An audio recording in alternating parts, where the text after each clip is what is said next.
90 minutes. We have been told by the Electoral Commission and the NPP that elections are won at the polling station. What are we now doing at the police station? And so we are saying that this exercise must come to an end now. Ongoing recollation of elections in few constituencies at the police training school in Accra, rocked by confusion and attempted legal restraints. We'll go to the center for updates from a reporter who has been there for the past 3 days or so. Also coming up, President-elect John Dramani Mahama wants a probe of what he calls last-minute recruitment by government into ministries, departments and agencies. And later on Eyewitness News, it is our view that it is morally wrong for Parliament to be passing or enacting laws at its last sittings and proceedings. National Association of Graduate Teachers NAGRAT calls for the suspension of the laying of the Free Senior High School Bill be due for Parliament on Monday when the House resumes for the first time since the devastating defeat of the NPP at the polls. Stay with 97.3 Citi FM for more on this and many other stories on Eyewitness News. And in business, IMF raises concerns over delays in securing parliamentary approval to disburse donor funds. That's in 50 minutes from the Citi Business Desk. The show is live across Ghana on a host of affiliate stations. In the Western region, we're on Premier 100.5 FM. In Takrady, we're also on Beach 105.5 FM. In Takrady. In the Bono region, we are on Greener 95.9 FM in Sunyani. In the Ahafo region, we are on Hammers Radio 106.5 in Goso. In Ashanti region, we are on Orange 107.9 FM in Kumasi. In the Volta region, we are on Akwini Radio 96.7 in Pando and Heritage 107.3 FM in Hohwe. In the Northern region, we are on Dasuma 99.1 FM in Yendi. In the Upper East region, we are on Word 88.3 FM in Zwarungu. In the Upper West region, we are on Westlink 88.1 FM in Laura. In Northeast region, we are on Eagle 94.1 FM in Wale Wale. We are live also on YouTube. Just look for Citi FM on YouTube. We are live on Facebook. You look for our handle, Citi FM. We are also live on X, formerly known as Twitter. Look for the handle at Citi973. You can join the conversation by sending messages. Mention me on Twitter, now known as X, at Umaru Sanda, that's my handle, or at Citi973. Do well to add the hashtag Eyewitness News when you send your messages. Alternatively, go on WhatsApp and drop your message 0549 986 996. This is Eyewitness News on 97.3 Citi FM, and we are effectively airborne. We start off with what's happening at the Ghana Police Training School at Teso, known as the Police Depot. Akosia. Now, chaos erupted today at the National Police Training School at Teso in Accra, where the Electoral Commission is overseeing the recollation of results for some outstanding constituencies. Or the process, which commenced yesterday, has seen widespread disagreements between the New Patriotic Party and the National Democratic Congress, resulting in the NDC applying for an injunction against the process. Here are representatives of the two parties speaking to Citi News. It's simple. There is a contention about a particular page where the figures for the NDC duplicate and the figures for the MPP duplicate match. However, figures on the Electoral Commission speech sheets have been altered without recourse to the parties, and they are asking us to accept those as genuine mistakes. We wonder how they expect us really to be able to accept these as genuine mistakes when we're not there when those corrections were made. If you finish a process and you give me duplicates, the information on the duplicates should reflect the same thing as what is on the original copy. Show us which of them is under contention. This is it. The Electoral Commission copy is there. These figures have been altered. The ballot accounting figures have been altered. And that is the concern that we are raising. The genesis of the matter is that when the polls were done, the presiding officer at the polling station took copies and gave to the political parties. So NDC has a copy, MPP has a copy. Both of them are the same. And now the presiding officer goes to the collation center, realized that there was an issue or a mistake on the ballot accounting side of the pink sheet. And the law allows them to correct it. You heard that from representatives of the NPP and the NDC on the collation of results. This Eyewitness News on 97.3 Citi FM. That's earlier in the day. Let me go to Fred Duho. He's a man who has been at the Collation Center. Fred, you're welcome to Eyewitness News. You've been there, what, 3 days? Sandra, this is the second day. Oh, second day. You must be tired because I realized that you stayed there all through the night. I left here when I came here yesterday around 10 a.m. I left today at 2 a.m. Went to freshen up and came back around 6:15 p.m. 6:15 a.m. Sorry. Okay. So we are still here on the ground monitoring what is happening. Okay. How many constituencies were outstanding as of yesterday when you went? How many of them have been dealt with so far? Yesterday, it was expected that 4 constituencies would come in here for the necessary collation and declaration of results. 3 were sorted out and they left. It was left with only the Nsawam Edrejiri constituency, which has the incumbent MP as Frank Anodompre and the same as the Parliamentary candidate for the NPP. And so, generally, they managed to collate over 100 tinctures. It was left with some 82, which all parties agreed that today at 6 a.m. they would return to those 82, look at them on a case-by-case basis, and then deal with them accordingly. And so when they came this morning, the Electoral Commission was present, the parties were also present, and so they started the collation. They managed to do about 15 of them when the first confusion broke out. And that one was on the face of the pink sheets where the Electoral Commission had a different figure in terms of the data they have on their original pink sheets. But the NDC and NPP pink sheets are consistent. In this case, both parties have the same figures from the polling center, but the EC has a different polling center figures. That raised a whole lot of issues. The NDC said they would not agree. They dragged this for almost 30 minutes to an hour, and then it also came to a halt. Then they started the process again. All of a sudden, Rashid Tanko Computer came in, where he made the announcement that they have called for an emergency IPAC meeting, for which they are expecting the Electoral Commission to invite them to that meeting. So he believes the process going on here should stop for their members to, or their leadership to go for the IPAC meeting, return with a feedback before the process can continue. That was also dragged, or it also delayed the process for some 15 minutes. Then another call came through that they secured a court injunction. And so he was flaunting that on his phone to the opposition, their opponents on the other side, the NPP, indicating to them that they have secured a court injunction, interlocutory court injunction for that matter, ex parte, where the other parties were not present. And so they would want the process here to stop.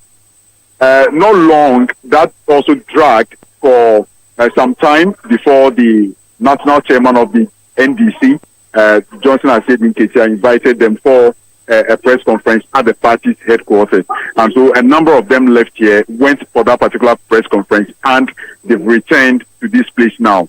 Now, the current situation happening is a relay of press conferences. When the NDC calls the media to register 1 or 2 concerns, then the NDC comes in to also make their points known to the media. The NPP finishes, then the NDC returns, and it's been back-to-back regarding the press or addressing the press regarding their various concerns. So generally, that has been the situation here. In actual fact, when we got here, the police had already set up the place such that they would allow for the collation of about 5 other constituencies at the collation center. The Ahapuano North, the Ahapuano South, the another constituency. I mean, a number of them are all dotted around. And so, due to all the confusion happening with the Nsawam Edrejiri constituency collation, those people, even though they came in, they've not been able to do anything. And so they also start and they became spectators basically throughout the process, Sandra. I see. Now, over the past 48 hours, has the Teso Collation Center produced any MP elect yet?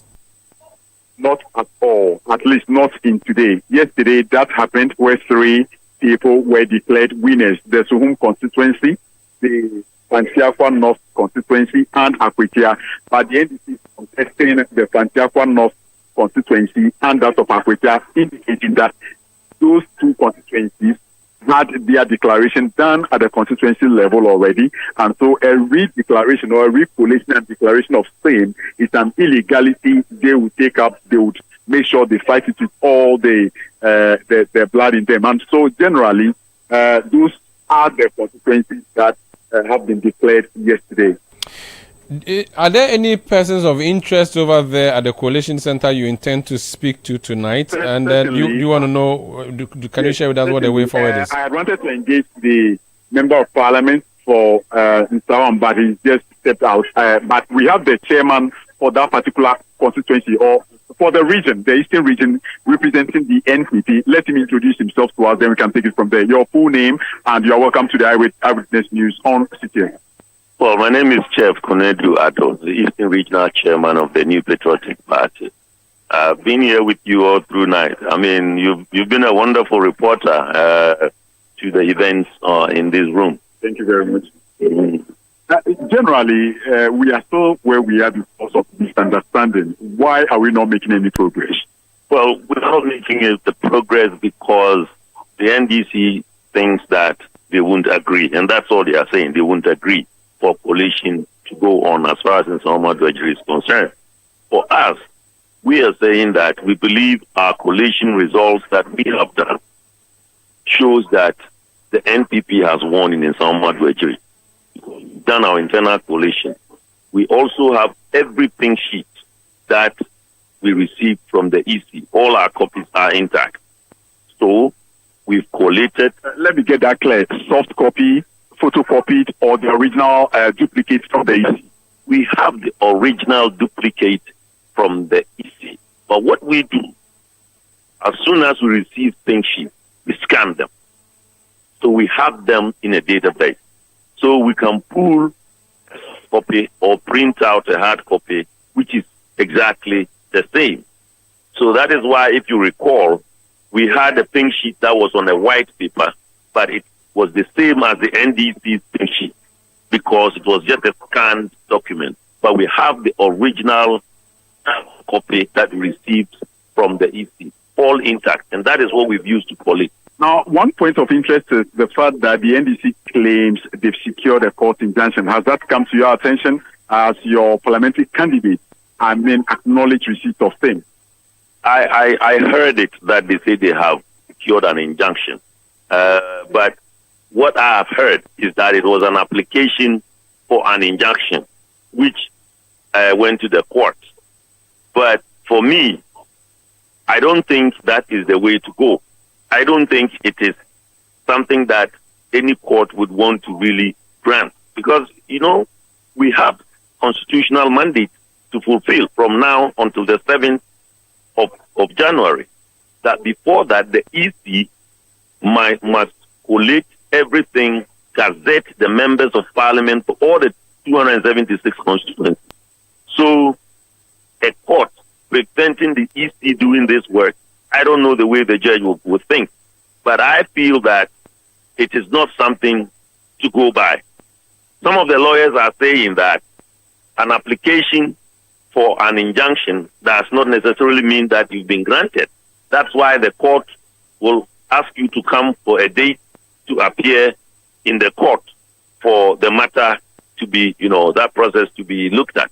So for me, I think the EC must take a decision on this matter. Chairman, the issue of the location keeps coming up every now and then. People say, why would you travel all the way from the eastern region to the Greater Accra and be doing a police station collation at a police training school? I mean, give us some clarification on that. Has this particular center been gazetted by the EC as one of the collation centers? You see, in collations, EC determines where collations will take place. When the collations are done, that is where it is gazetted that the collation was done at this place or that place. So, if you remember, the Deputy General Secretary cited some constituency in Sablugu totally that it was done at a police station, So why was it not done in the constituency? We had some constituencies that through violence, the EC offices were actually burnt. Ayinsuano is one of them. Let's make reference to your constituency. I mean, okay, you are the chairman for the regional chairman. You have the fair knowledge of the. Yes. I mean, the bone of contention here has to do with the Sawam constituency. The office was besieged. People were shot by the NDC. That's an allegation. But we saw it. So, for threats on the lives of the EC, on the lives of the party people, both NDC and NPP, the wisest thing for the regional body EC to do was to move it to Kokoridua. And yes, we all went to Kokoridua. And same thing happened. They besieged the place and the security situation was bad. So the EC thought, okay, let's move it from the office and go to Kokoridua Secondary Technical. There we can have some sort of barricaded place and what have you. But I realized that the NDC people coming there may even overpower the regional security people because they cannot marshal everybody of their duty to come. And the police led by Dr. Ikufu Dampari has always assured the Ghanaian people that they are capable, no matter the location, they will deliver on their mandate to protect and enforce law and order. I don't want to believe that you want to paint a picture where you mean the Eastern Regional Command of the police are incapable to, handle these issues. So, I was there with the police commanders, the operational commanders and everybody at the Koforia sector. And the decision was taken by them that we should stop it because the police high-ranking in Accra was having a meeting with the EC so that they would determine where it would be secured enough, where they could provide enough security for this to be done. Remember that because of the elections, the police were spread very thin across the country, and they were now trooping in from wherever they went to do their service for the election. So you could understand that when the police says that maybe our men are thin, you should understand. So, how do we make progress from here? We are now at the collation center since morning. Nothing has happened really. We are all exhausted. What is the way forward? What would you suggest on the part of the NPP regional office? For me, what we are suggesting is we should allow law and order to prevail so that the EC can go ahead with their work. That part of the law and order remains that the NDC says they've also going to apply for, a court injunction. So I'm saying that we should allow the EC to take a decision. Okay. The EC takes a decision whether they have been served with an injunction and that it is valid enough to hold the process and that they will hold these constitutional processes to determine who is an MP for here and there. We should allow the EC to take that. So until the EC does so, we want that you are going to remain here until probably it is collated and declared. To stay right here. And the threats of the NDC cannot push us out of this place. I was here with you yesterday. You saw all that. And we were able to stand firm here. We are not going anywhere. I want to thank you very much for speaking to us. You just heard the Eastern Regional Chairman of the the New Patriotic Party, and he's been speaking to us that they will not leave these premises until they hear some directive from the Electoral Commission. Yeah, but Fred, what was the point of staying there if the point was to come and collate and the collation is not happening? So exactly what's happening in the auditorium where you are now? So, Sandra, the fear on the part of the NDC is that when they leave this place, the EC officials present can take the law into their own hands, connive with the New Patriotic Party agents to proceed to collate and declare the results. And so they want to prevent that. That is the main reason why the NDC still remain put in this collation center. But for the NPP, they say until it is collated and declared, or otherwise the EC gives a directive as to how to proceed, they are also not moving an inch. Now we have the returning officer for the Insawam Edwejiri present in the hall. He's also not moving anywhere. He's been in the same shirt he wore yesterday, and even a female worker of the EC she's been in the same red shirt yesterday till now. I wonder if she actually went out to probably most of the people here, I doubt if they've gone out to clean up or to freshen up to return to this place, because they remain in the same dresses and shirts that I saw on them yesterday. So generally, it's just the mistrust the NPP and NDC have for each other. Fred, what's happening outside the hall where you are? I'm asking this question because 7 hours ago, the NDC's Malik Basintali went to Facebook and wrote, quote, "They want to steal our seats. 5K men should be on standby. We will soon issue the command as to where to move." Then 6 hours ago, he wrote another one. "I am moving to the Teso Police Training School now. I mean now. See you soon." Have the NDC members reacted or responded to the NDC men, as he called it? Have they responded? The NDC men he asked to come and, I don't know, I'm not sure what exactly they're supposed to come and do. Well, so the main entrance to the police training school, if you're on your way heading towards Accra Central, on that stretch, there is a bit of traffic because of the fact that supporters have massed up there and they are waiting to see or hear what the outcome of this particular declaration would be. And so most of them were there at the time I was coming in here. Generally, the checkpoints from that place, the security is quite tight, that you can't really bypass it if you have no business within the Teso training school. So generally, when I was coming to this place, I saw some of the supporters at the entrance, but they are being prevented by the police because they do not have the necessary accreditation to make their way here. And the distance from the entrance to the main collation center would be, in my estimation, about some 800 meters from the main gate. So tonight you wait? We still wait until we hear something from the Electoral Commission chairperson, or otherwise, all the parties say they will stay put because they fear something untoward may happen. Thank you so much. Fred Duho is a reporter who is at the Teso Police Training School, also known as Police Depot, where the recollation is happening. You've heard him there speak to Jeff Konedo, the Eastern Regional Chairman of the NPP. Tanko Rashid Computer is Deputy Director of IT and Elections at the NDC. Okay, I'm told I do not have him on the line immediately. We'll try and reconnect with him and ask him what the end game is for the NDC. This is Eyewitness News on 97.3 Citi FM.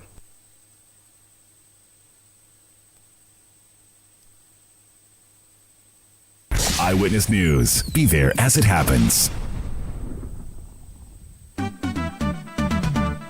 National Health Insurance.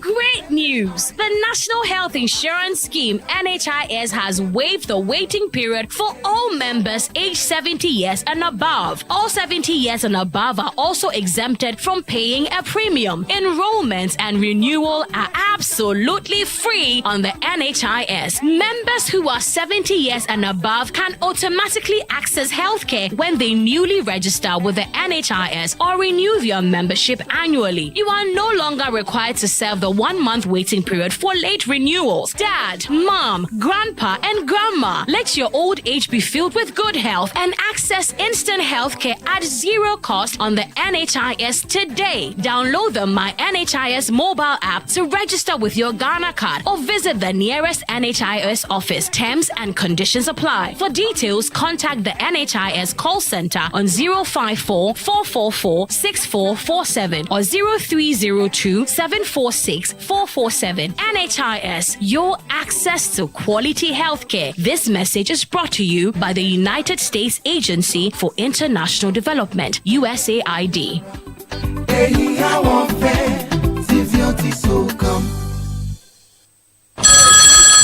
Hi, Aku. I just got the estimate for the home repairs. It's more than we expected. I'm really stressed about where to find the money. Why worry, Musa? You are a salaried worker. Haven't you heard about the GCB personal loan promo? They can give you up to 700,000 Ghana cedis in less than 24 hours at a significantly reduced interest rate and fees. Really? This sounds exciting, but is it easy to apply? Super easy. Skip the stress. Get the cash with the GCB personal loan promo with a 1-month repayment holiday. Just visit a GCB bank branch near you or call 0302 634 922. Toll free 0800 422 422. No hassle, no stress. Wow, I just got a notification. The loan is already in my account. That was fast. Skip the stress and get the cash you need with GCB personal loan. Visit a branch near you today. Terms and conditions apply. GCB Bank, your bank for life. Eyewitness News. Be there as it happens. You're welcome back. This Eyewitness News on 97.3 Citi FM. Tanko Rashid Computer is Deputy Director of IT and Elections with the National Democratic Congress. Sir, you're welcome to Eyewitness News. What is happening at Teso now? Good evening to your cherished listeners and to you yourself. Good evening to you. What's happening at Teso? And congratulations, though. We haven't spoken since you won the elections. Congratulations. But what's happening at Teso now? Yes, some illegality is being carried out here at Teso, and we are preventing it. We won't allow this electoral commission, as we have noted them to be in cohort with MPP, to steal certain seats that we lawfully won for MPP. We won't allow it. That's the kind of illegality being perpetrated here. And since yesterday, we've been countering all their moves and make sure that the right thing is done. When you say they want to steal your seats, can you explain to me which seats are these and what is the plan? Thunder, the law is very clear. The CI 127 talked about collation of resource at the constituency level. The officer who is in charge of collating parliamentary results and declaring it same is a returning officer. He has that power. In Mensa doesn't have that power. Madam Jean is for presidential. And the regional directors of electoral commission, they don't have any role whatsoever when it comes to parliamentary declaration. It's the returning officer who does it.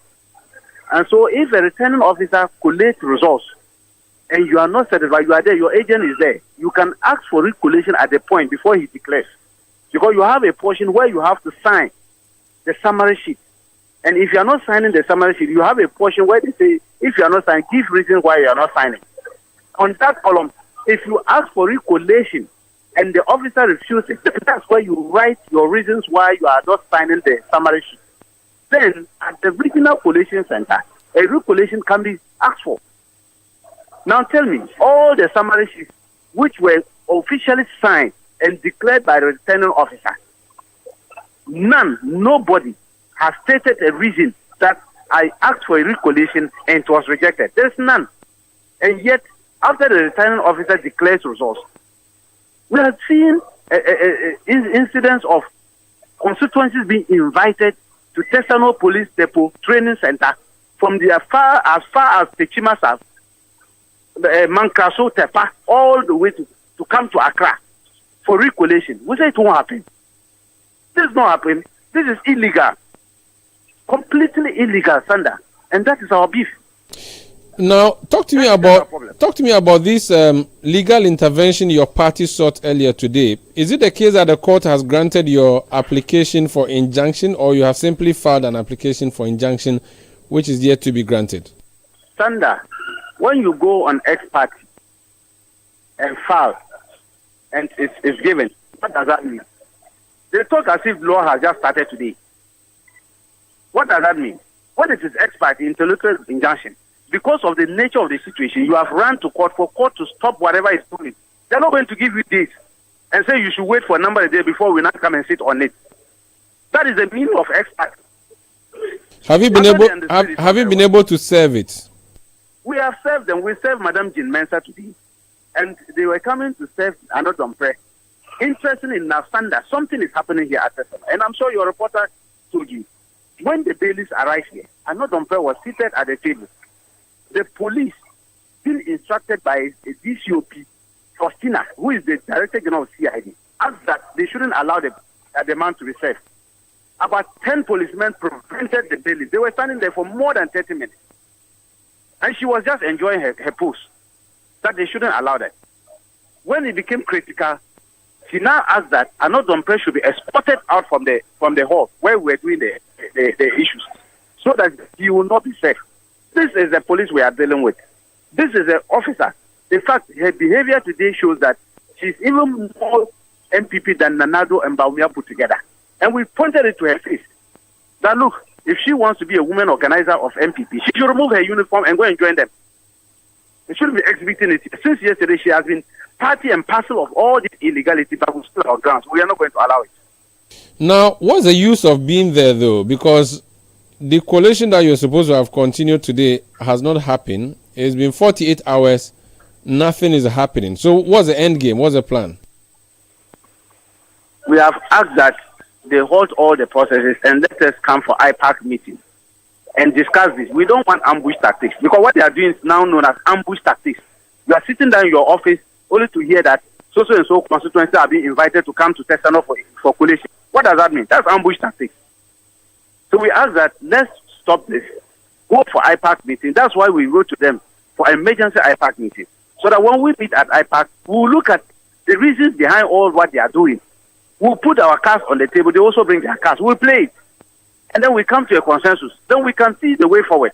But you can't ambush us and sit down that they are just inviting constituencies that MPP law.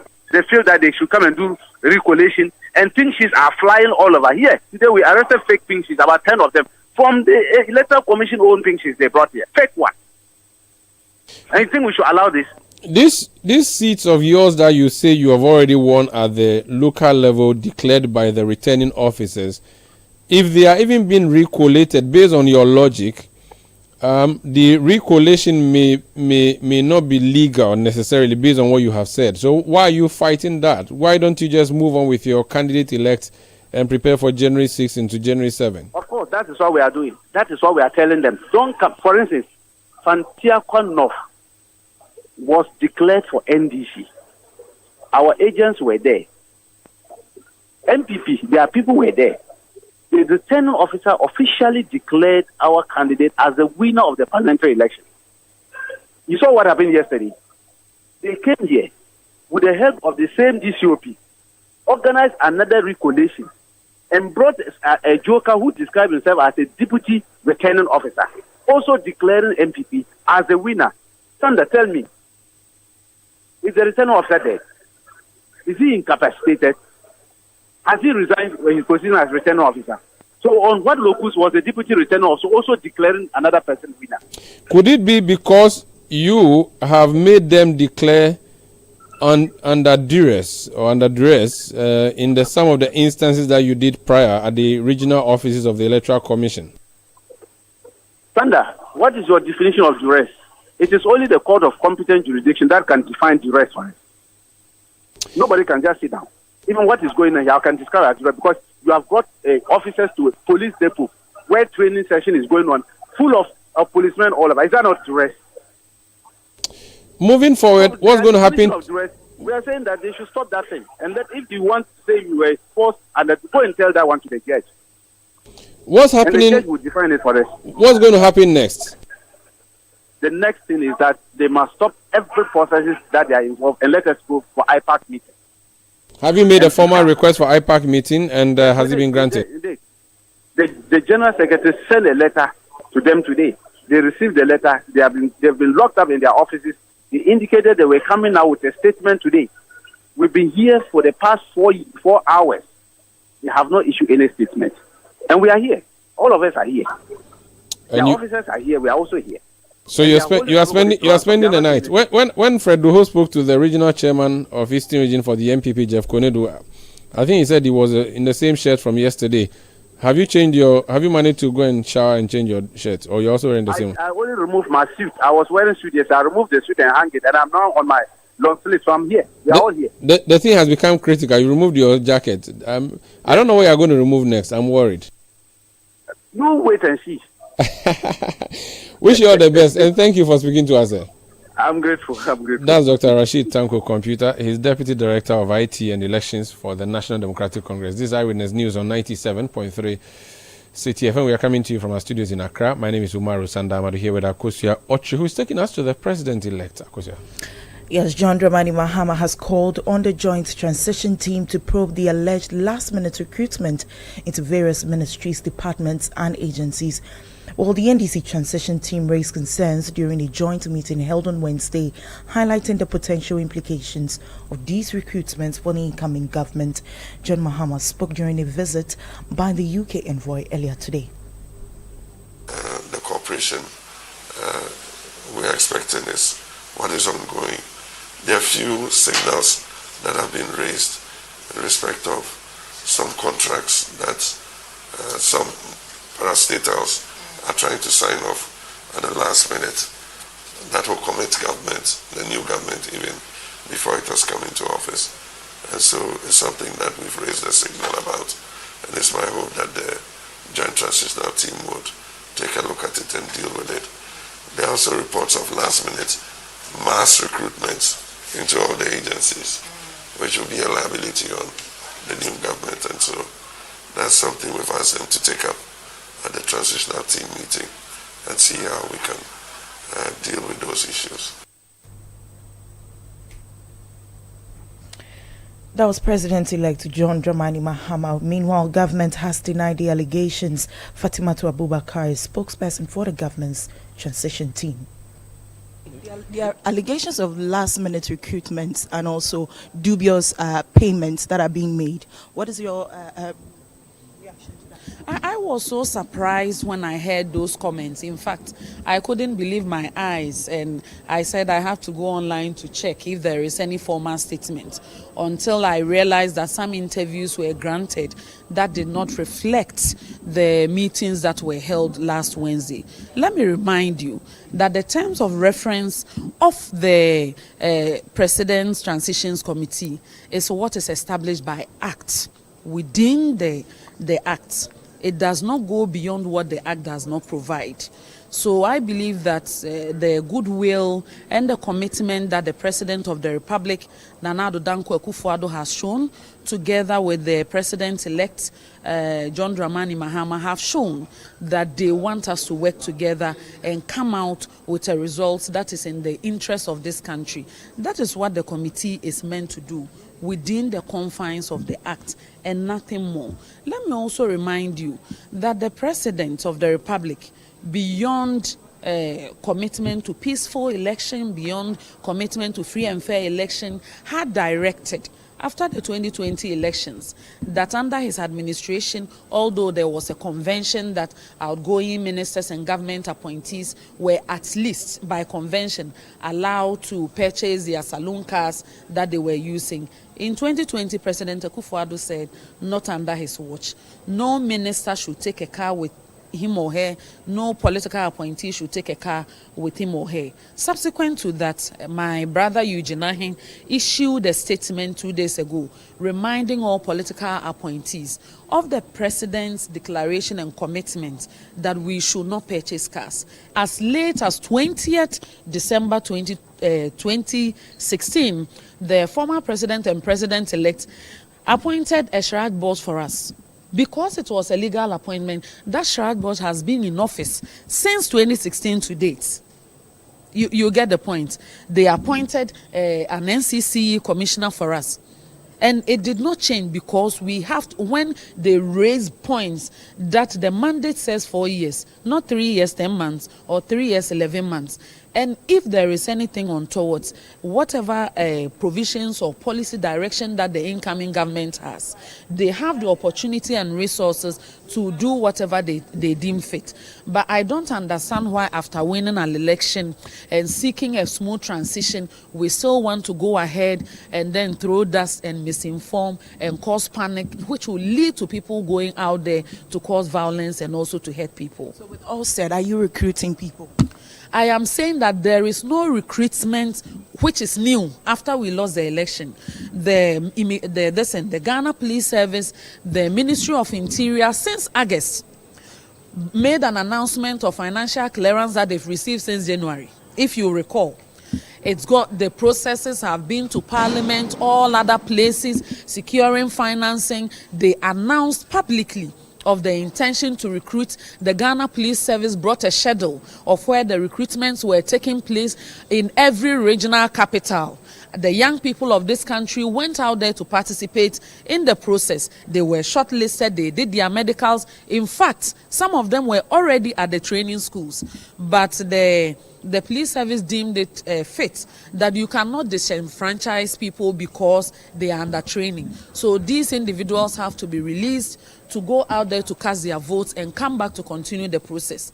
And I'm reminding you that at the military training school, when we took office in 2017, there were people who were recruited, who were in training as at November 2016. Not a single one of them was removed or changed by this government, because we make it appear as if some of these processes just come out of the blue.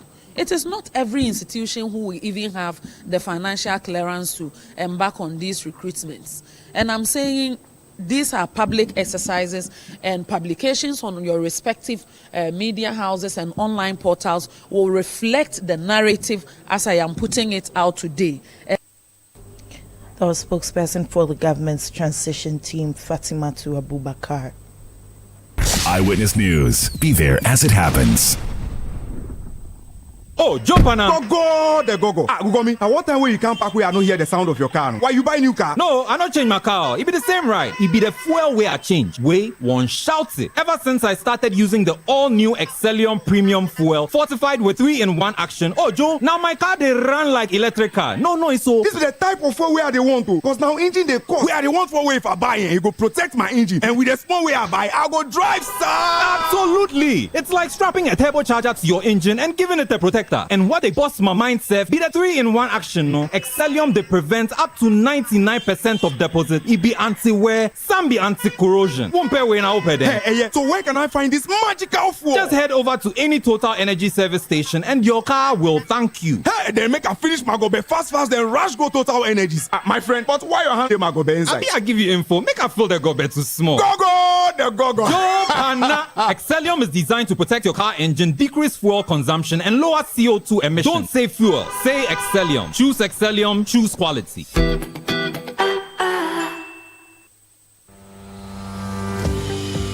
Fun fact, did you know that most frogs can leap more than 20 times their body length? Yup, magical. Now just imagine your business with that kind of reach. Take that leap with Frog. Frog is a bulk SMS, voice messaging, and IVR from Wiggle. User-friendly, fast, and reliable. Get more features on one platform for all your bulk messaging needs. Whether you're a church, financial institution, school, corporate organization, or individual, if you need to reach people with your services, do it with Frog. Contact 0553 019 529 or 0552 809 558. Speak to us at www.wiggle.com.gh. Frog, a leap into greatness.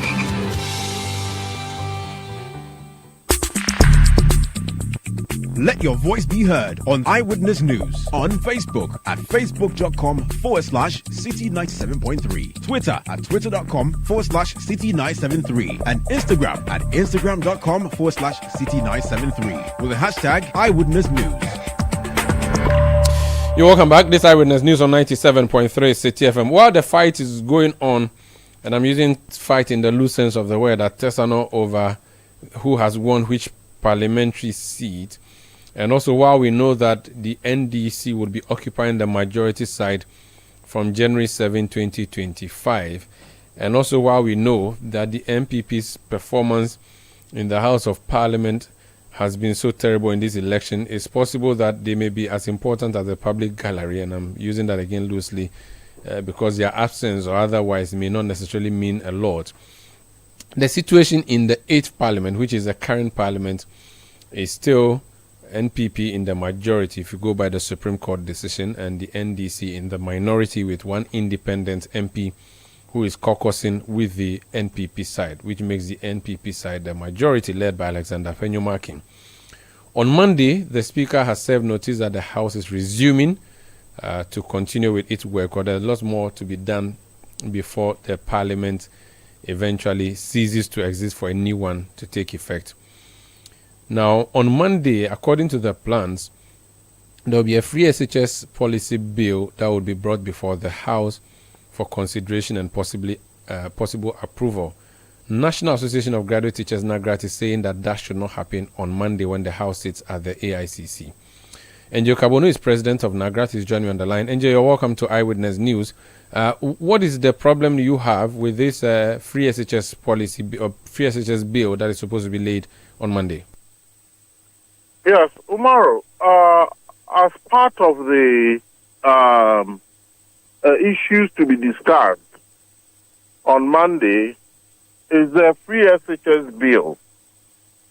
And we are of the view that those bills have not had widespread consultation and engagement with stakeholders. It is our view that the current Parliament sees the discussion of this bill to the next Parliament to allow it time to have a wider stakeholder engagement, to bring all stakeholders on board. I'm talking about parents, I'm talking about teachers, I'm talking about educationists and chiefs and all that. So when we come up with a free SHS law, it will be a document that will be accepted by all and can stand the test of time. The new parliament will be very, very partisan in that it is going to be majority and very, very handsome majority NDC. This parliament is the closest we can have to a neutral house. Do you not think that this would be the best parliament to determine such matters rather than a new parliament which is going to be extremely one-sided? Omaru, you and I have seen the acrimonious nature of this current parliament and the fact that it is not even easy to pass bills through. So I don't even see the difference because there are people in this new parliament who have gone AWOL. In other words, they have jumped the gun and they won't. Enjo? Hello, Enjo? Apologies, I've lost Enjo Kabono there. He's president of the National Association of Graduate Teachers, NAGRAT, talking about the suspension of the free SHS bill, which is among a number of considerations for Monday when the House resumes. I recall that while the House was on recess, the Majority Leader Alexander Fenyumakin had requested for the House to be recalled before the election. The Speaker refused that application and said that they should resume after the election, and that's scheduled for Monday. Angel, apologies, I lost you there, but you were explaining how rancorous this parliament has been. You believe that is one of the reasons you cannot trust this bill to go through smoothly?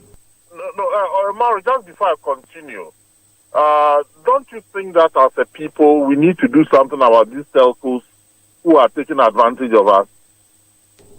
Yes, we do, but I don't know, maybe a class action. It will be very, very important.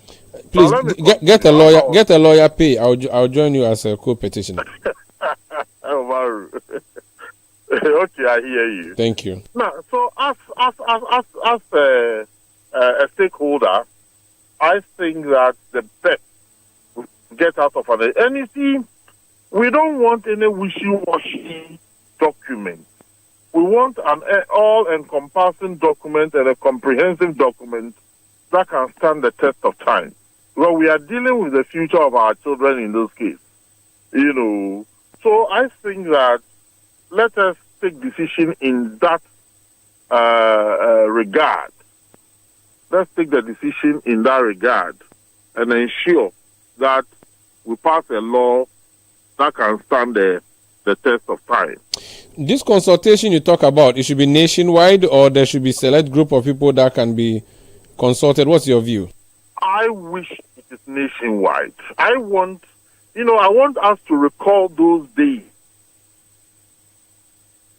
with a national policy and government goes to chiefs, government goes to all stakeholders,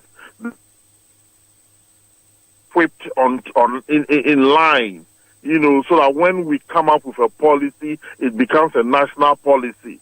I am looking forward for something like that, because it looks as if a few technocrats hiding under the cloak of experts cannot continue to come out to impose documents on us. So, Kumaru, I know how interested Citi FM is with regards to free SHS issues. Free SHS issues is not only about government paying for children. Free SHS issues are far bigger than that, So that is where some of us are coming from. Very well. Let's leave it here and see what happens on Monday. But beyond this press conference, are you going to try and lobby the House? Would you send a petition formally, or you're just hoping that they'll listen and act? No, in fact, some of us will be at the precepts of Parliament on Monday morning, trying to distribute some write-ups and to ensure that they heed to our call. Thank you so much for speaking to us. Thank you very much, Umaru. That's Angel Kabono. He's president of the National Association of Graduate Teachers, NAGRA. This is Eyewitness News on 97.3 Citi FM. Akosia. Now, the death toll from the cholera outbreak in the Western region has increased from 10 to 14, according to the latest updates. Now, the second Itakradi Metropolis and Efia-Kwesimente Municipality remain the centers of this outbreak. Now, speaking to Citi News in Takrady, the Western Regional Director of Health Services, Dr. Yao Ofori-Ebua, said that while the Regional Public Health Promotion Office has intensified awareness campaigns, including a ban on the sale of vegetables by food vendors, it is crucial for residents to adhere to all precautions to prevent further spread of the disease. Okay, so currently about eight districts have reported cholera cases, and I must say that up to now, the facilities within these 8 districts have managed over 800 cases, and that is a lot. We have lost 14 people so far. Currently, the epicenter is secondly Takrady, Ekma, and adjoining districts, Shama, and then Ahanta West. So we are appealing to everybody to take the basic precautions that health people have been telling the population. It's so important. If you don't do that, we are going to lose more people. So please, personal hygiene is very important. And the food that we eat, we must make sure that it is warm. We must wash our hands. All these things are very important. And as soon as anybody starts getting these signs and symptoms, the person must report immediately to the nearest health facility. Please, there is no need to attempt to go to a bigger facility. The nearest facility, that's the most important thing. That was the Western Regional Director of Health Services, Dr. Yao Ofori-Ebua. Eyewitness News. Be there as it happens. Get ready for the ultimate celebration of the year. The Situation All White Christmas Party 2024. This Christmas Eve, join us at the Situation All White Christmas Party for a night of unforgettable vibes. Date 24th December 2024. Time 8 p.m. Location The Underbridge, East Legon. Expect nothing but pure magic as we light up the night with incredible performances from Keche, the hitmakers who know how to get you moving. Isake Day, Ghana's Soul Master with melodies that will take you to another world. Inchin Band, a live performance experience like no other. DJ Mingo, the party maestro, keeping the beats flowing all night. I've done it best, bringing the energy to keep the crowd jumping. And MOG, leading us in spirit-filled worshiping style. Dress code all white. Let's shine together in style. It's going to be a night to remember, full of music, dance, and festive spirit. Don't miss out on the hottest party of the season, the party that shuts down all parties. Call 0205-973-973 for table reservations and get ready to party. It's going to be lit. lit at the Underbridge. The Situation All White Christmas Party 2024 is powered by Channel 1 TV with support from 97.3 Citi FM and proudly sponsored by Carlsberg Beer, Kiss Drinks, Series, Bell Ice, Verve du Vernet, Bushmills Irish Whiskey, and Blue Jeans Energy Drink.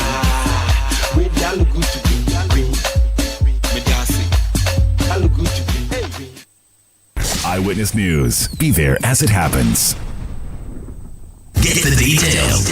Every significant financial transaction, every market movement, and all the policies that affect your business. Citi Business News. Be informed. Welcome to the Friday edition of the Citi Business News and Eyewitness News. I am Akusia Otre. The details. The International Monetary Fund has raised concerns over delays in securing parliamentary approval for the disbursement of critical donor funds in Ghana. All these delays, according to the IMF, risk disrupting critical development projects and impeding the country's economic recovery efforts under its $3 million extended credit facility program.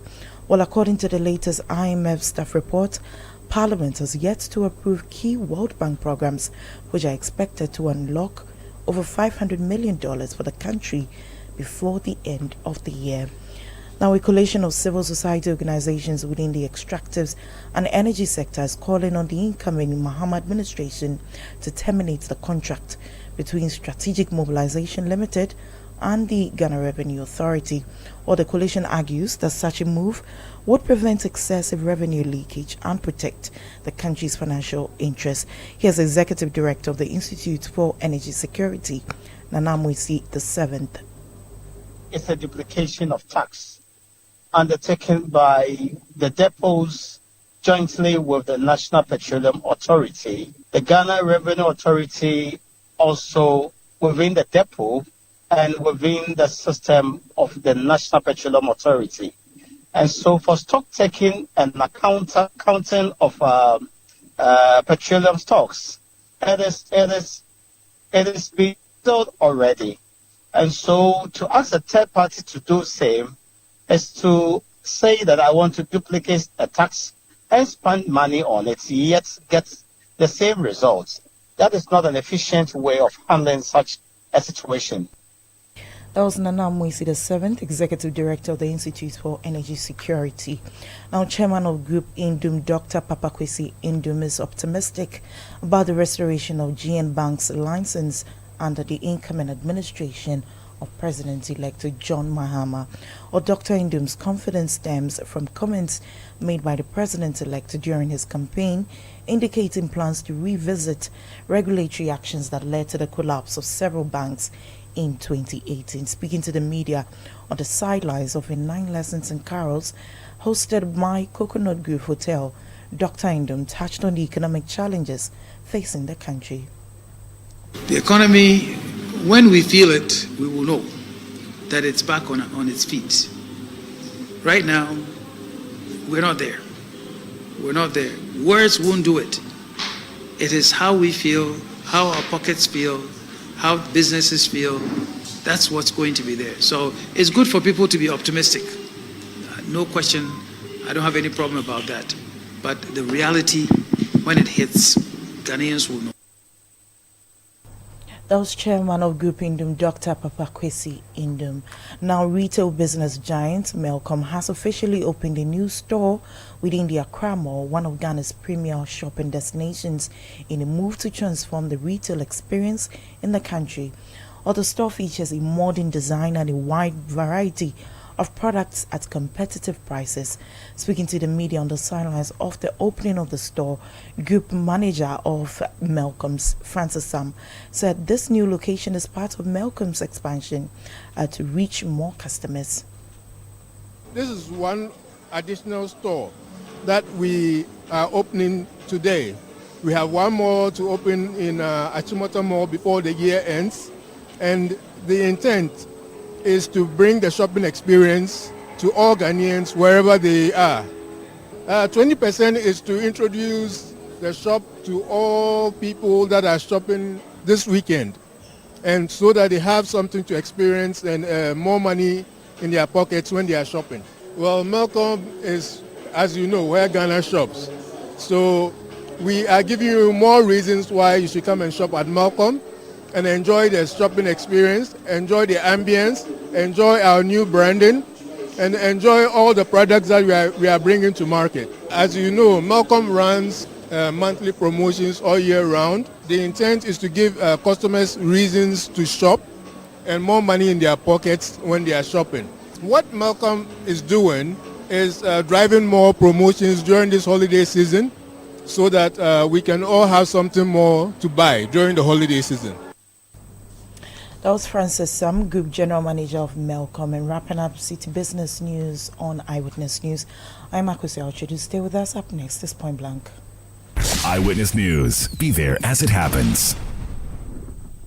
Oh, jump on now. Go, go. Ugomi, at what time when you come back where I don't hear the sound of your car? Why you buy new car? No, I don't change my car. It be the same ride. It be the fuel way I change. Way one shouts it. Ever since I started using the all-new Excellium Premium Fuel, fortified with 3-in-1 action. Oh, Joe, now my car they run like electric car. No, it's so. This is the type of fuel where they want to. Because now engine they cost. Where they want for way if I buy it, it go protect my engine. And with the small way I buy, I go drive, sir. Absolutely. It's like strapping a turbocharger to your engine and giving it a protector. And what they bust my mind, Seth, be the 3-in-1 action, no? Excellium, they prevent up to 99% of deposit. It be anti-wear, some be anti-corrosion. Won't pay when I open them. Hey, so where can I find this magical fuel? Just head over to any Total Energy service station and your car will thank you. Hey, then make a finish my gobe fast, then rush go Total Energies. My friend, but why your hand my gobe inside? I give you info. Make I feel the gobe too small. Go. Joe Pana. Excellium is designed to protect your car engine, decrease fuel consumption, and lower CO2 emissions. Don't say fuel, say Excellium. Choose Excellium, choose quality.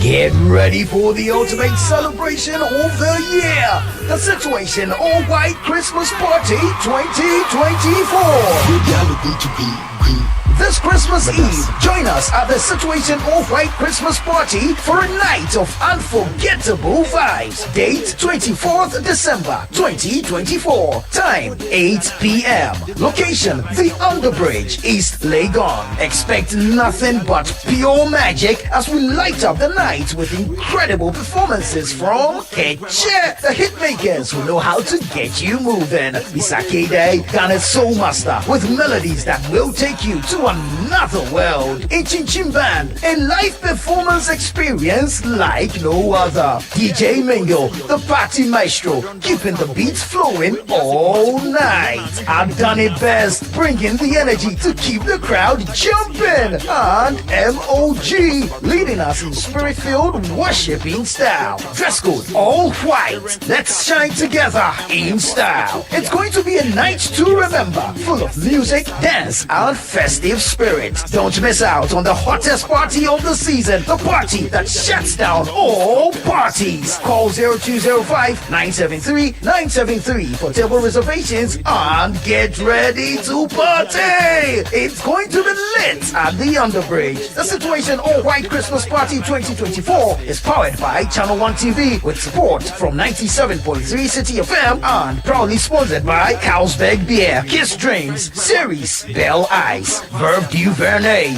Bushmills Irish Whiskey, and Blue Jeans Energy Drink.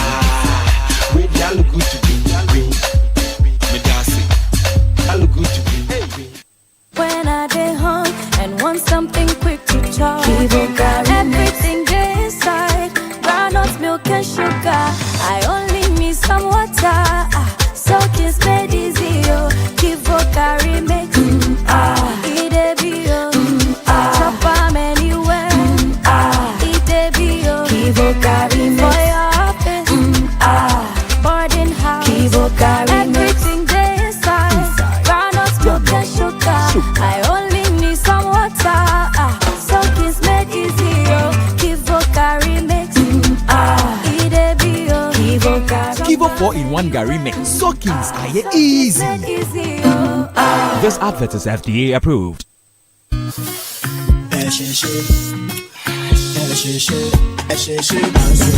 Kivo hot pepper. Kivo hot pepper. Set chop on fire. Get fry and pop. Spaghetti.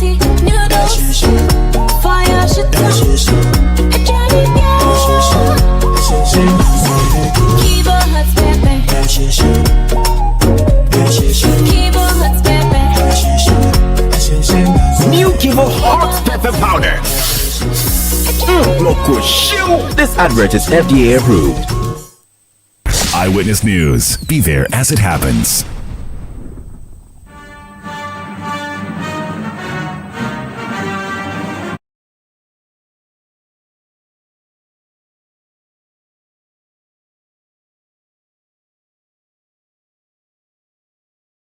Tonight on Point Blank, well, the NDC has won massively, presidential and parliamentary. And of course, the home region of the, or the home base, is that the right word? The World Bank of the party is the Volta region. But a number of regions appear to be looking like World Banks based on the results we are seeing now. So tonight, I'm going to the Volta region, Jerry Rawlings' Volta region, to speak to one of the new members of parliament elected from that region. There are a number of new MPs coming to the 9th parliament. One of them is someone I've known for a while, has been active in student leadership, went through a very, very difficult primary,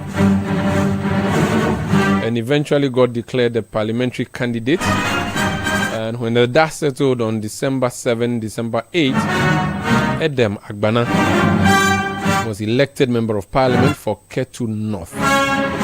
He's my guest on Point Blank. You're welcome to Point Blank, sir. Sandra, thank you so much. How are you doing? By God's grace, I'm doing well, and let me say good evening to our cherished listeners across the country, especially to the good people of Ketu North. Congratulations to you. Thank you, Sandra Akbe. When did you see this coming? At what point did you think you would be an MP? And I don't know, did you ever think you were going to be an MP this early? At what point did you start thinking about that? Well, Sandra, I think that God has his own ways of doing things. But in 2021, when I was preparing to exit office as the Deputy National Youth Organizer, there were a number of options on the table. And I mean, because we are done with elections, I can freely talk about some of them. Yeah. I considered running for the National Youth Organizer position. I considered running for Deputy General Secretary of the party. Mm-hmm. I also considered running for the Deputy Communication Officer of the party. So there were a number of options on the table. Then I was also considering going to Parliament to represent my people. But even that, when I wanted to go into Parliament, there were about 4 constituencies on the table, and all 4 constituencies I am qualified to contest. And so I weighed the options, I prayed about it, and it's an aspect of my political career that you can't take away from me. And I had a number of pastors who joined me. We prayed about all the options, and God gave his directions. And let me use this platform to thank Pastor Vincent for, I recall, we prayed about all the options, and it was not just about which position was winnable. It was also about where I believe I could make the most impact. And so we chose Ketu North, and I entered the contest, went through a very difficult primaries that nobody gave me a dog's chance. Everybody thought that small boy Agbana. Yeah, this small boy, you have no resources, you are not as rich as your opponents, and all of that. It was a very difficult contest, really, I must admit. But by God's grace and the dint of hard work, and young people in Ketu North owned the campaign. They personalized my campaign as theirs. They supported deeply from their hearts, and we managed to sail through the primaries with just 1 vote difference, victory, after a lot of fight and everything. And so we went through the general elections. It was also a very difficult elections because as a young person coming up, Ketu North is a very big constituency, let me put it that way, and it's a historic constituency. It's a constituency that is very politically conscious. For both NDC and MPP, we've produced some of the greatest politicians this country has ever seen. On the side of the NDC, the likes of Professor Awuno, Kofi Awuno, Professor Kofi Awuno, the late His Excellency Modestus Ahiamble is from Ketu North. Our current Member of Parliament, Honorable James Dr. James Kluche Aveji is from. I mean, so we have many political bigwigs from the constituency. Even at the regional level, the likes of Henry Ametepe, former regional chairman. In fact, the current voter regional chairman of the NDC is also from Ketu North, Mauto Agbavito, and many others, Professor Gachi. All these people are from the constituency, so you can imagine what it is like to be the candidate or be the member of parliament eventually for that constituency. The NPP also, the likes of Pius Enam Hajide is from Ketu North. Oh, Pius from your there? Yes, he actually contested the parliamentary seat in 2012 and lost to Honorable Dr. Aveji before the switch to Esojaman, and so he has been a candidate in my constituency before.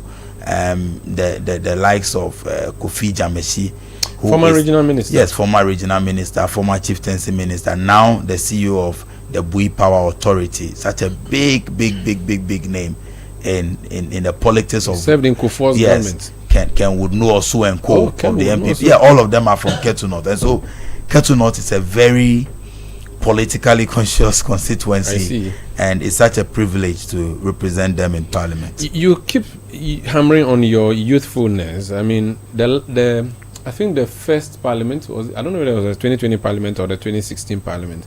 Eko Vincent Sefo was the youngest. Are you going to be the youngest MP elect? Do you know? Well, I'm yet to check the actual age of some of my colleagues, but for now, I'm 33 years of age. And 33? Yeah, 33. You're a small boy. For now. Yeah, you're the only MP I'm older than that. Okay, I was older than Esafat. No, he was old younger. I'm 33. Maybe after the swearing in and when we have the profiles of all my colleagues, we may be able to check whether I'm the youngest. But do you have whatever it is. Do you have a family? Yes, I do have a family.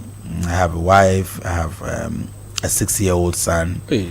And yeah, hoping that after the campaign we'll add some more children. Now that you can rest.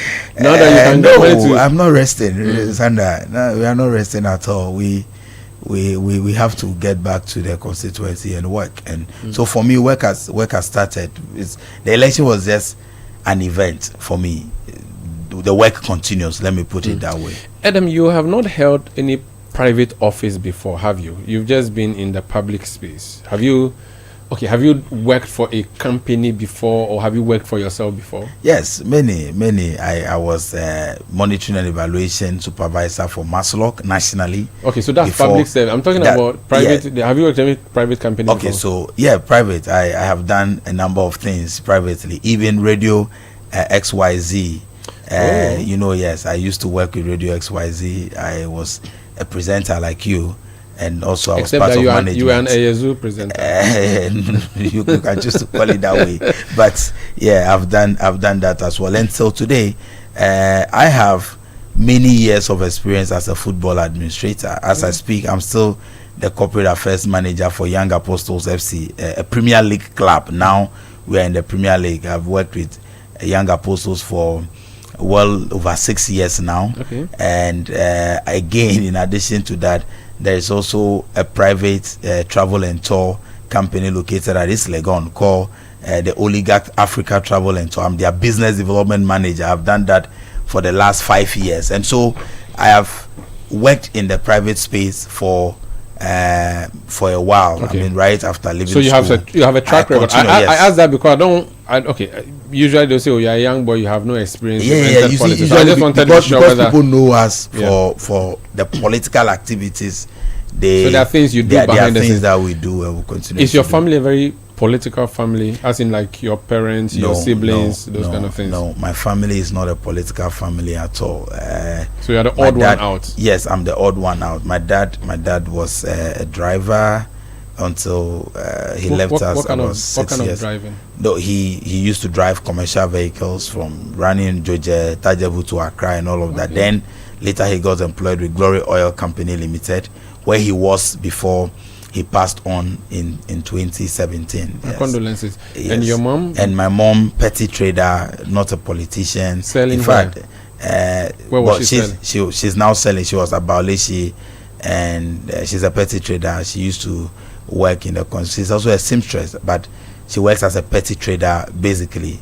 Did you grow up in Accra or you grew up in the village? I grew up in Ketunov. I grew up in the village, but I came to Accra somewhere in the early 2000 to continue my junior high school education. I attended Bawaleshi Presby JSS. So you are from Ayawaso West? Yes, I could have contested Ayawaso West. Yes, I was actually a branch executive in Ayawaso West, very active here, and everyone thought that should have been your place. One of the constituencies to first consider when I was considering running for Parliament. But I chose my home constituency. When you decided to go into politics full time, what was the view from your parents? Did they like the idea? Did they think it was too dangerous? Don't do it. What was yes, my mom is a very quiet person. She can't hurt a fly, and she was always scared that this politics, people will insult you, they will say things about you. She's always scared.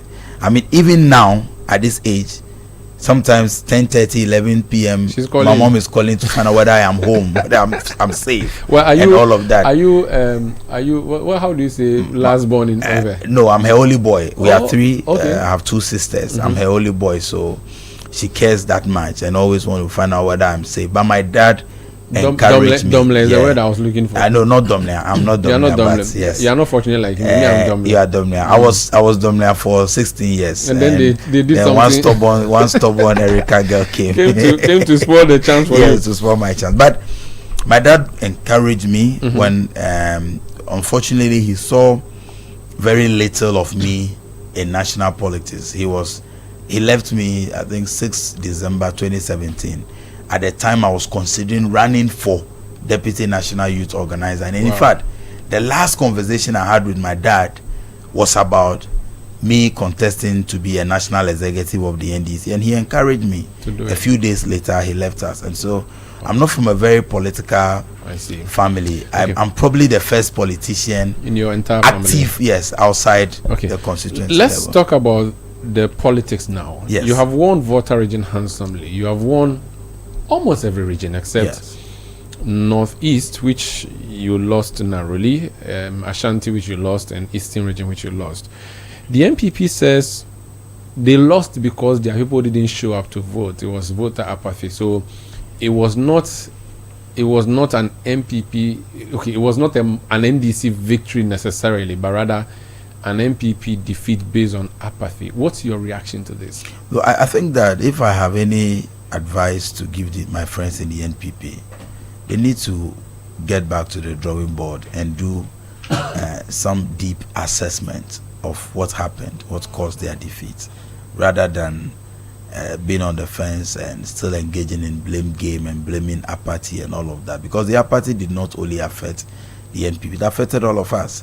For example, in my constituency, in 2020, we had voter turnout of 70.7%.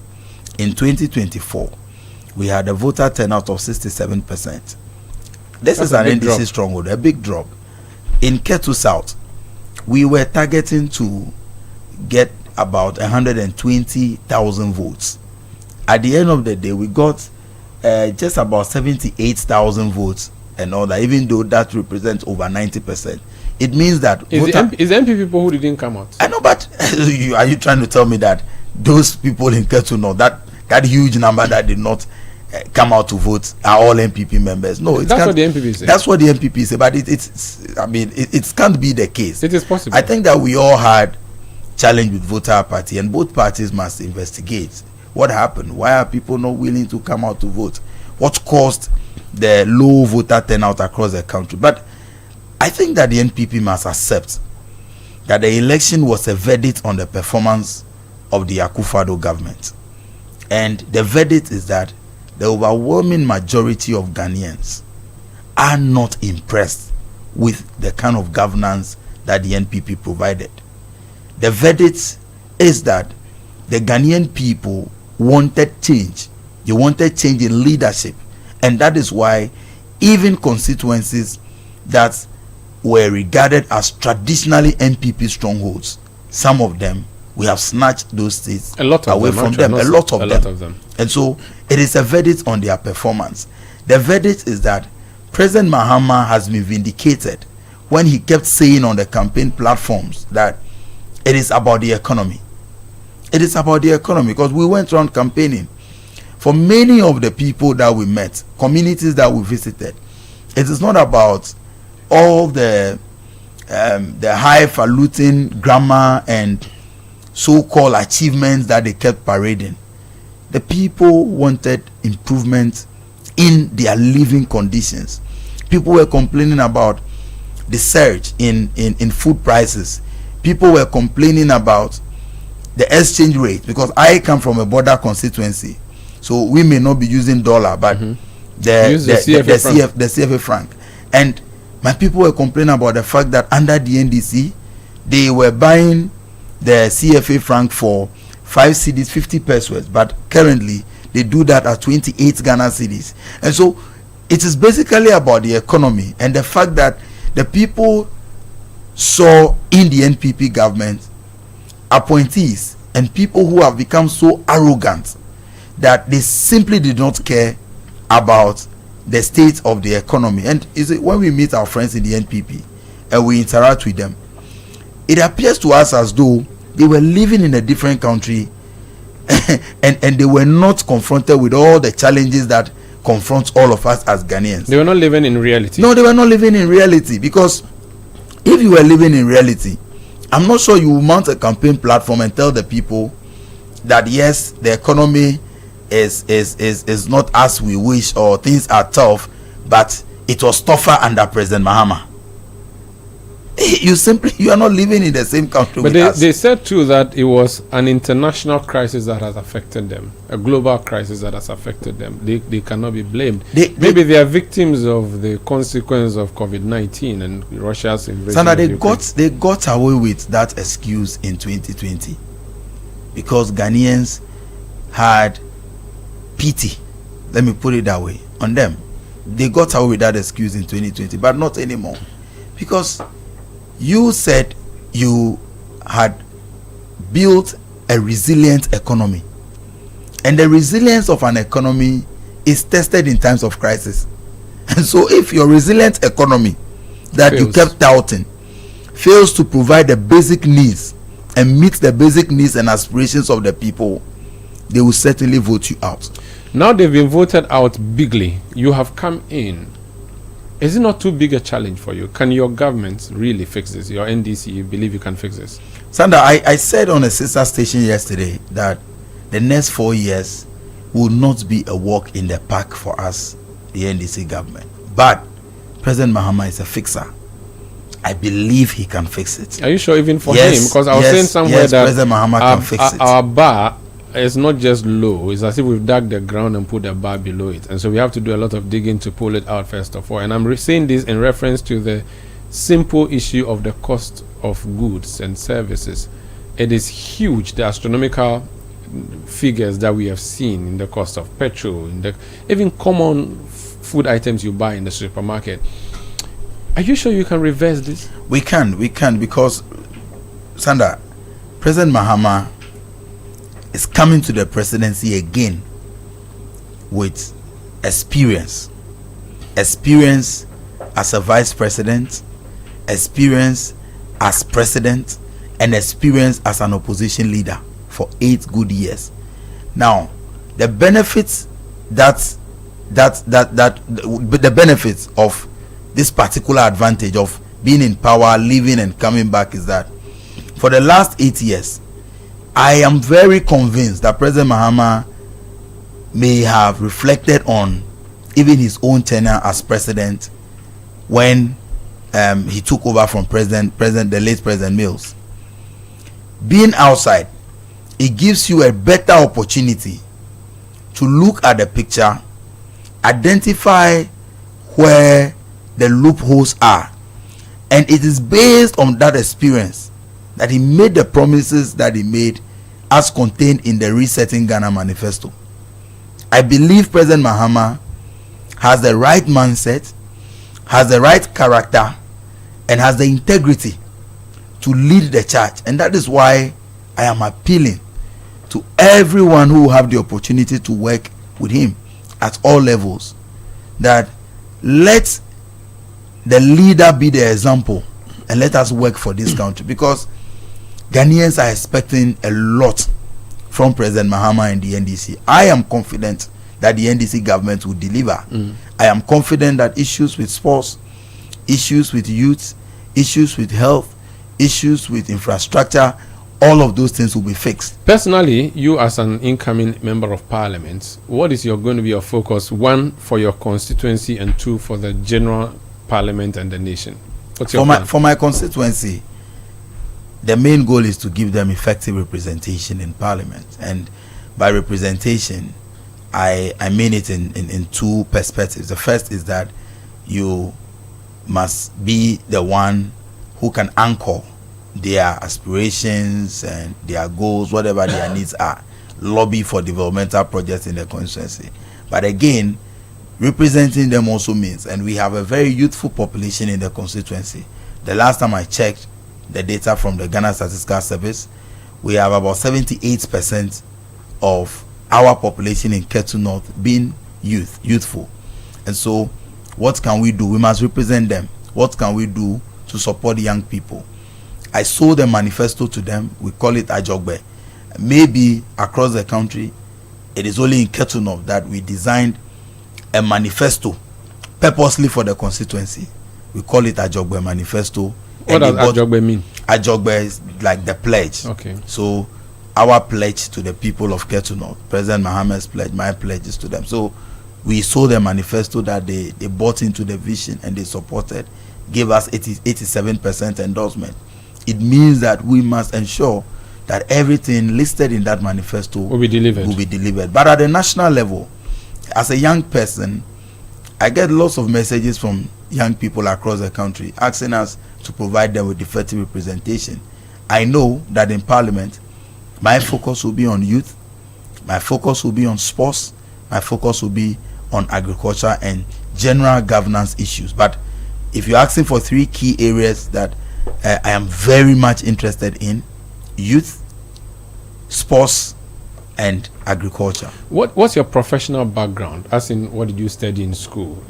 I'm a journalist. What are you? Economic policy analyst. Oh, so you can work as finance minister? No, but I'm not interested in working as finance minister. Okay. Yes, and I also have a background in security. But so if you are put on the economy committee or finance committee of parliament, you can deliver? Well, I will submit my CV to the leadership of parliament and discuss with the leadership where best I think that I can perform, I can give out my best. But being on finance committee, why not? I can deliver. And the good thing about me, let me say it and praise myself, is that I'm always ready to learn. Okay. And I'm happy that the NDC party has given us mentors to learn from and people who are willing to mentor the young MPs. In fact, even since Saturday, many of them have reached out. So you have the likes of Suhini, you have the likes of Honorable Agboja, you have the likes of Honorable Samuel Okujeto Ablakwa and all of that. All those people. You have the likes of Honorable Haruna Idrisu. All of them reaching out to guide you so that when you get to the house, you are accustomed to the nuances of the house. So I'm very happy that we have a lot of mentors. If President Mahama calls you tonight and says, I'm looking for a ministerial position deputy in the Volta region, I think you can make a good job, which one would you take? What would you say? Sandra, I think that it's important to say this here, that President Mahama knows all of us. And he knows the human resource that he wants to work with. None of us should be engaged in trying to lobby or push him to make a decision. No, I will not lobby for any position. I will not. And I'm saying it. But of course, if it's given to you, you accept. I went to Ketu North and I lobbied them to vote for me as their member of parliament. They've done that. I'm ready to serve them for the next 4 years. If at any point in time there is any other calling, whether from the party, from President Mahama or anybody else, why not? You give. If I think that I can deliver on whichever one they are giving me, I will. But like I said, we don't have to be engaged in this lobbying, trying to lobby President Mahama. The man has a clear vision for the good people of Ghana, and he knows the team to assemble to help him to deliver. And so we should not be engaged in trying to tie his arms around to make certain decisions and all of that. Finally, you're young, you're coming to Parliament, you may be at the back. I don't know where they'll put it based on everything that's decided. You may be made a leader or maybe at the back, but would you be able to debate the other side? Yes, why not? I will. You're not going to be scared? No. You see, the good thing about us and about the NDC is that when you look at even the very young MPs that we've produced in the past, in their first term, for some of them, we saw how they delivered. Look at the likes of Sam George. Look at the likes of Honorable Suhini, Samuel Okujetua, Blackwire and Co. Sosu, his first term in Parliament, historic. So many bills, private member bills and all of that. So for us, being a first timer is no limitation at all. You will certainly hear from me in Parliament and my contributions to the House. Edem Agbana, should I start calling honorable now? I should wait till this I'm okay with Edem Agbana. I have to call you honorable. I'm okay with Edem Agbana. Okay, incoming honorable Edem Agbana. You can call me Comrade Edem Agbana. No, if you don't want to call me. If I call you Comrade, I have to say Eyeza when you say Eyezu. Oh, but what's wrong with you saying Eyezu? You wait. We'll discuss it later. Thank you so much for joining us. Thank you so much for having me. As Edem Agbana, he has just been elected Member of Parliament for the Ketu North constituency in the Volta region. My name is Umaru Sandamado. I did this two show tonight with Akosia Ochi, production by Corbina Wilson and Beverly London. The technical support from Daniel Squashi. Manuel Ayama was also part of our production tonight, helping us with this particular content production. Technical support also by Thomas Obindako. New media support from Emmanuel Usu and the new media team. We'll be back on Monday at 17:30 GMT, inshallah. But it's a Friday, so I'll leave you in the hands of the sports team that will be bringing you Sports Panorama. Meanwhile, if you want more news and current affairs, at 8 p.m. tonight on Channel 1 Television, there's Channel 1 Newsroom, CNR. And tomorrow at 9 a.m. on the Citi FM and Channel 1 platform, we have The Big Issue with Salam Kujadon. Thank you for listening. Good night.